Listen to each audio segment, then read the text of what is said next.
Tubagus Muslihat adalah seorang pejuang revolusi nasional Indonesia tahun 1945 di Kota Bogor.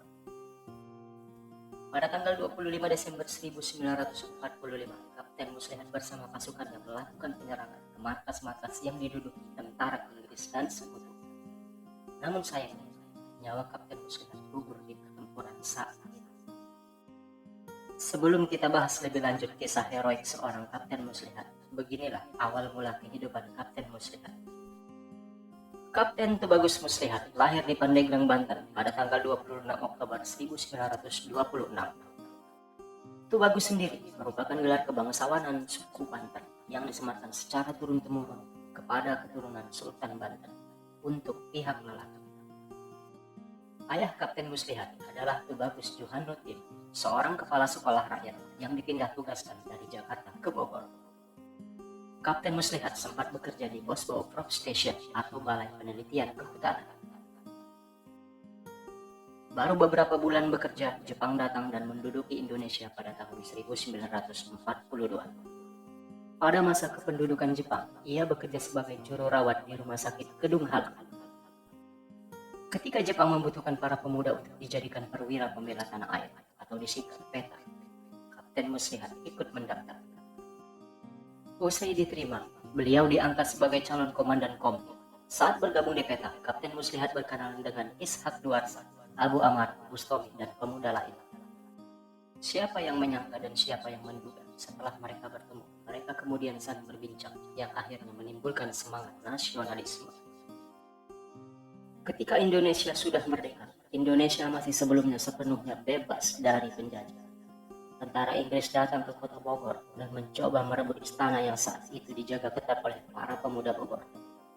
Pasukan Inggris berhasil memasuki istana Bogor dan memukul mundur para pejuang. Setelah kejadian itu, pada tanggal 6 Desember 1945, rakyat Bogor melakukan pemberontakan. Mereka menyerang markas yang diduduki Inggris dengan menggunakan bambu runcing, golok, dan pedang.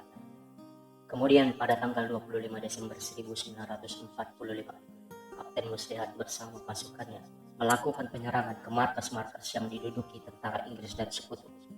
Keduanya lantas saling beradu tembak. Kapten Muslihat saat itu bergerak dengan sangat berani dengan menembaki para penjajah dan berhasil menggugurkan sebagian tentara Inggris.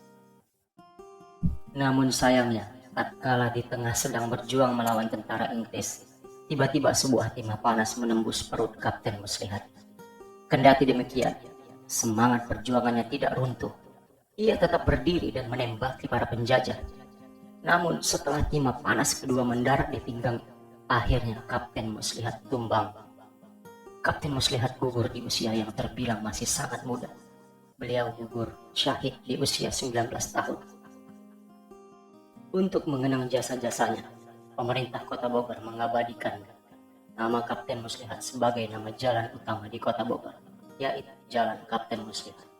Selain itu, dibentuk dan dibangun juga sebuah patung Kapten Muslihat yang terletak di Plaza Taman Kopi, dekat stasiun Kota Bogor. Namun karena terjadinya pemekaran di Kota Bogor, patung Kapten Muslihat dihancurkan dan dibuatkan yang lebih bagus. Sekarang patung tersebut terletak di dekat Jembatan Merah. Begitulah kisah singkat seorang Kapten Muslihat, pahlawan revolusi nasional Indonesia.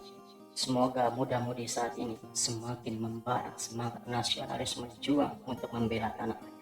Walaupun kita tidak berperang, setidaknya kita tetap menjaga keutuhan di NKRI. Jangan sampai terpecah belah. Hargailah jasa para pejuang pada zaman dahulu.